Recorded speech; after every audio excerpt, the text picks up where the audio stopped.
Happy Holy Thursday. Welcome.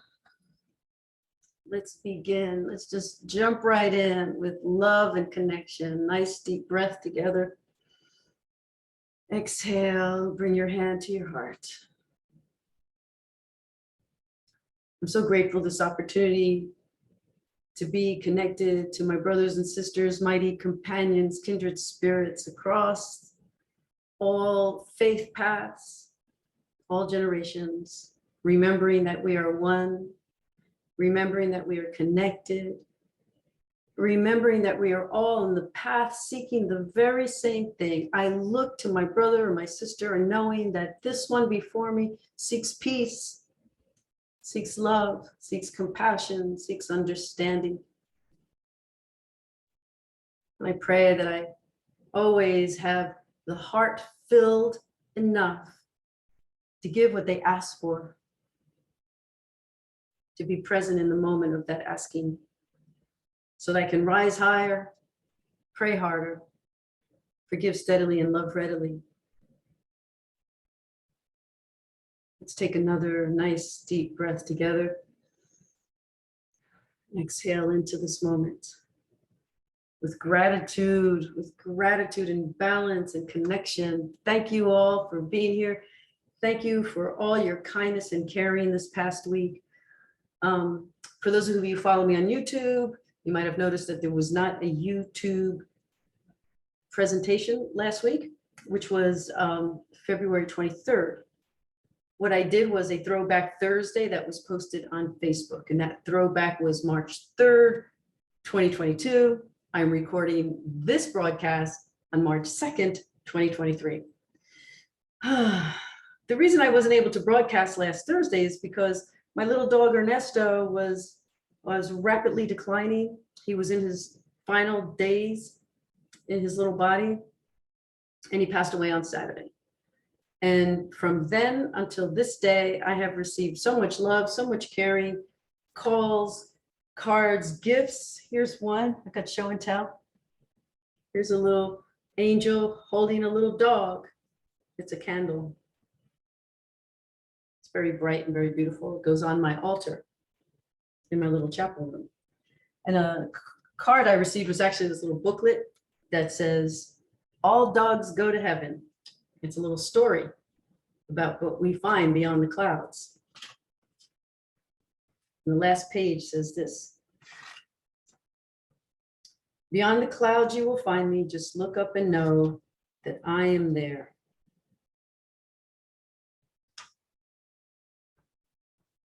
And it says it's written by dogs for dog lovers.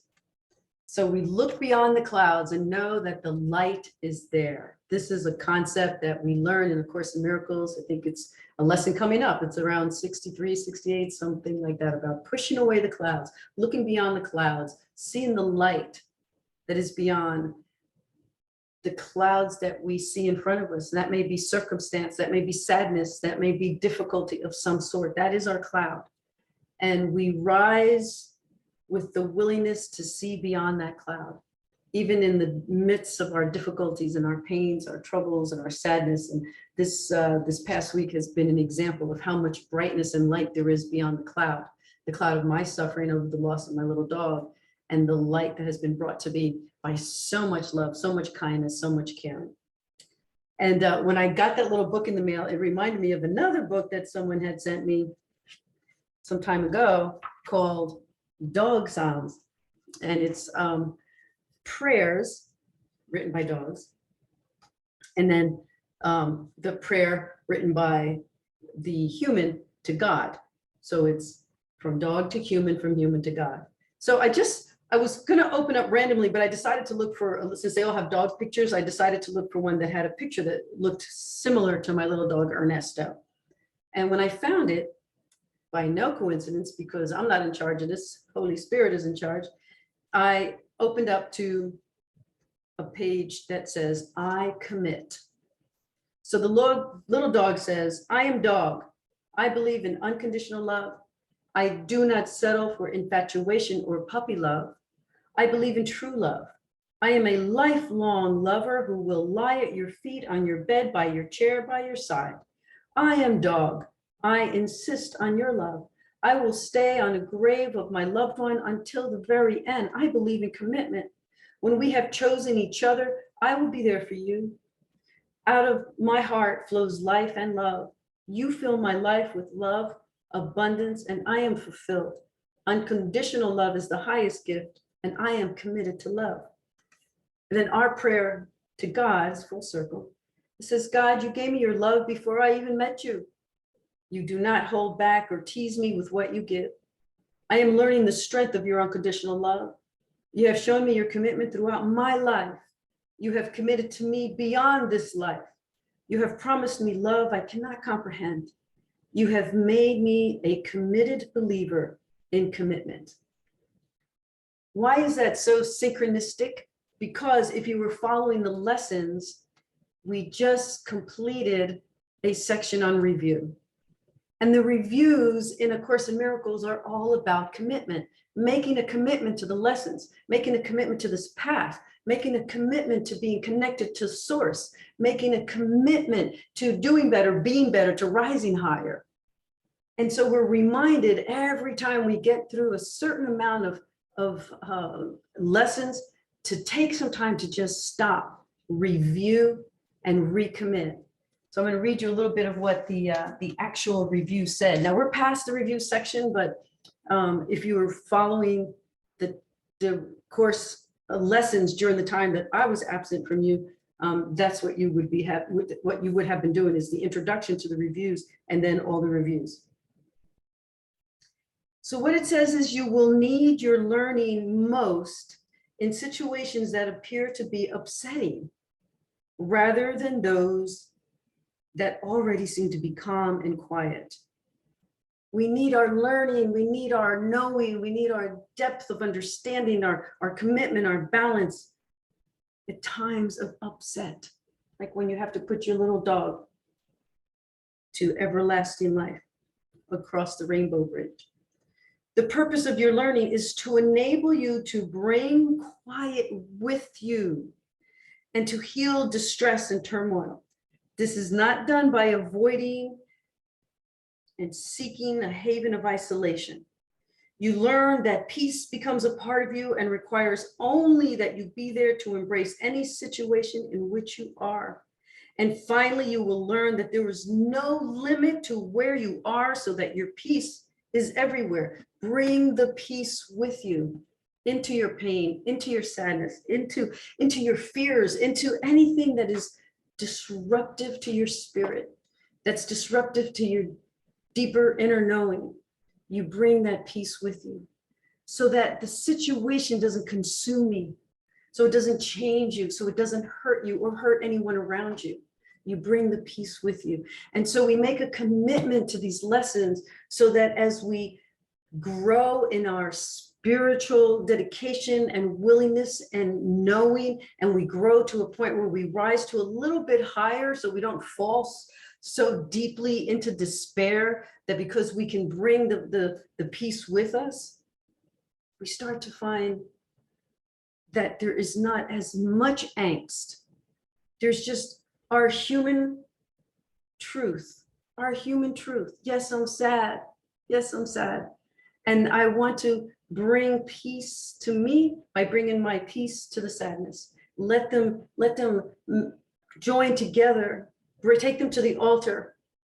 Let them transform into a greater understanding for other people who suffer, for other times of suffering. We're all here to help each other.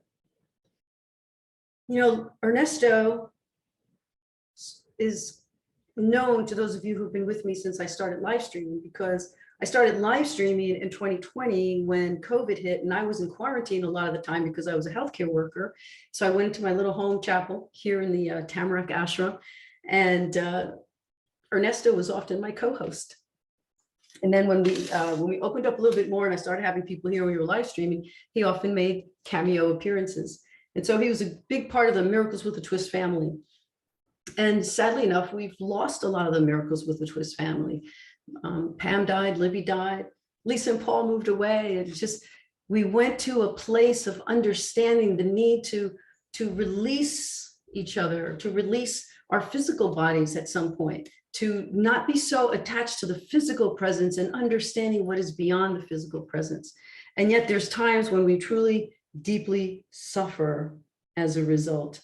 And so I wanted to read you something from Bumpy Road to Enlightenment, but first I came across a poem by Jan Richardson.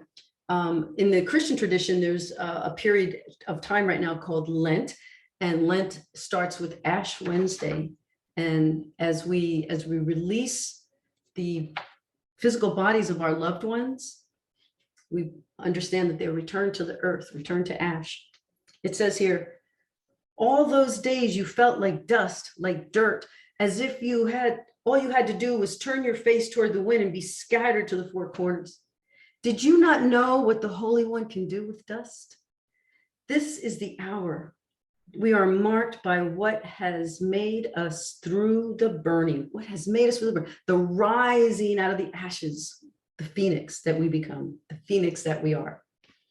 This is the moment we ask for the blessing that lives within the ancient ashes, that makes its home inside the soil of this sacred earth, this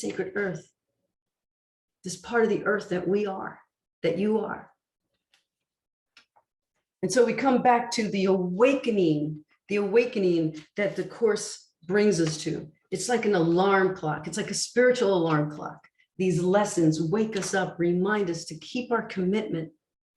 And in that commitment, we bond to one another through our life experiences and through our dedication to rise higher. So many people, it's interesting how so many people have related to this experience. You know, there's not many people who related to having a friend who was mauled to death by a dog. They were shocked as I was shocked. They were saddened as I was saddened. But there were very few people who could say, yeah, I know what that's like. In fact, there was no one who could say that. Then Libby, of course, died of a drug overdose. And there was a few people who knew what that was like, but mostly no. But interestingly enough, I've heard such depth of understanding because of the experience that other people have had with putting down their pets. And so many people have said, I know exactly what that feels like. And when people say that, you know when they mean it. You know when they mean it because they've had that same experience. And so it brings me to a paragraph in the Bumpy Road to Enlightenment. And this one's a little bit longer than what I've read in the past. It's on a section called Kindness and Compassion. Many years ago, a friend of mine, who, by the way, has also passed away. Many years ago, a friend of mine told me about a mythical forest story that she was forming in her mind. In her story, there was a special forest of large, loving trees in a secluded place where people would go to be comforted during times of grief. She called it the Forest of I Know. In this mythical forest, people in pain, the walking wounded with their sad hearts pounding, would enter a tree-lined path. In graphic, dramatic detail, they would shout out their angst into the wilderness, calling out, I'm hurt, I've been betrayed, abandoned, I'm in pain, and it hurts so bad. The trees would softly sway, tenderly brushing the skin of the crier, comforting, nurturing, and whispering, I know. And I was telling this story to another friend of mine before I published the book. And she was going through her own grief at the time, pushing through some issues. It was related to a painful breakup. And she told me, you know what? That forest of I Know is not a mythical place. It's a real place. It's a place of friendship that we find in each other. The place where we vulnerably enter into when we need to hear the understanding of I know from one another. And so thank you for that. Thank you so many of you who've come to me with comfort and kindness from a place of knowing, from a place of the depth of your knowing and the depth of your commitment together as a spiritual family. We're committed to awakening. We're committed to moving forward through our sadness, through all that we know will occur in this life. There's no way to avoid it. There's no way to avoid the death and the dying, the sadness. And yet there's a way to rise from it. There's a way to be in communion with others through it. Today, The lesson is so perfect, so beautiful. It's a reminder to you that you are the light of the world. And because you are the light of the world, you can bring light to every situation, to those who suffer, to those who need to hear you say, I know, I know. Who is the light of the world except God's Son? This then is merely a statement of the truth about you. It is the opposite of pride or arrogance or self-deception. It does not describe any self-concept you've truly deeply made within yourself. It does not refer to any of the characteristics with which you have endowed your idols. It refers to you as you were created by God. It simply states the truth of you. It is not humility to insist that you cannot be the light of the world. If it is the function that God has assigned to you, it is only arrogance that would assert that this function cannot be of you. Hear that, know that, believe that. Hear that, know it. I know, I know. I know it of you. This is a beginning step in accepting your true function on earth. It is a giant stride toward taking your rightful place in salvation. There's a few times throughout the course where it says this is a giant stride. So listen to this one. This is a giant stride. You are the light of the world. And if you believe it from a humble place, from a loving place, from a place of service, then you will truly begin to see the reflection of that light within your own self and outward toward others. And it'll become a cycle of knowing and seeing, a cycle within you, a cycle of life and love that you extend out and receive back. Not arrogance. That's a different kind of looking.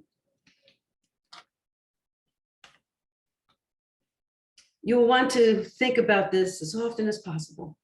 Bring all images you have made of yourself to the truth. All negative images you've made of yourself. All doubtful images you have of yourself. Bring them to this truth.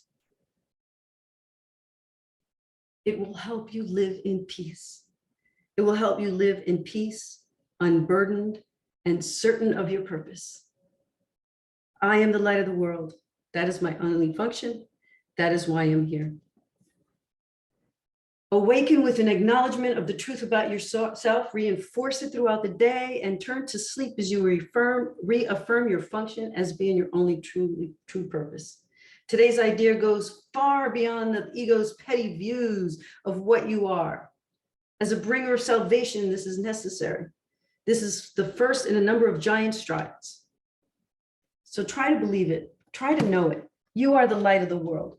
Because of you, because of your light, people like me have a place to turn to when we're suffering.